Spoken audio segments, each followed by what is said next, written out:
the phenomenon has not changed a great deal. It has not changed materially since 1947. And I'm quite sure that neither we nor the Russians had anything like the capabilities demonstrated by the UFOs in 47. I don't think we have now. Thousands of witnesses now, credible witnesses, which can confirm that indeed this so activities which cannot be related to terrestrial activities. They're not aerodynamic. There's something else, and the suspicion is that they're anti-gravity or some kind of electromagnetic gravitic drive to them, which would explain a lot of things that goes on, including the electromagnetic effects on vehicles and so forth.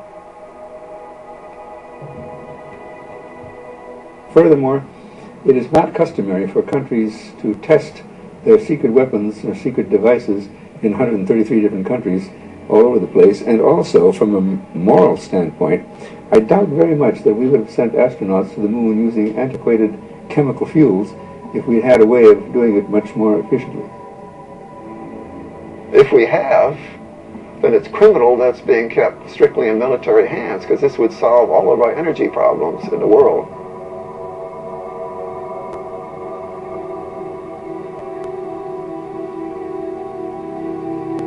So I've given up the whole idea that it could possibly be from any place on Earth. Why don't governments tell the public what's going on? To accept that some object overfly and the country being unable to clear the sky of the... You cannot admit it. Do you think it's possible that it was from another world? My Air Force training says I can't think that way, okay? A story this big, there's no way it can be kept secret from the public. What do you say to someone like that says that? Well, somebody's kept it pretty secret for quite a while, haven't they?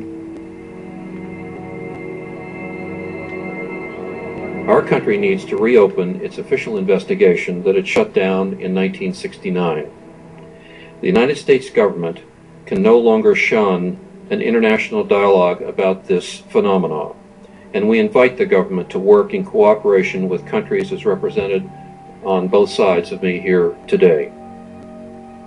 This position is supported by President Clinton's former Chief of Staff, John Podesta. Podesta, also an advisor to President Obama, spoke at a 2002 press conference organized by the Coalition for Freedom of Information. I think it's time to open the books on questions that have remained in the dark, on the question of government investigations of UFOs. It's time to find out what the truth really is that's out there. We ought to do it really because it's right. We ought to do it because the American people, quite frankly, can handle the truth. And we ought to do it because it's the law.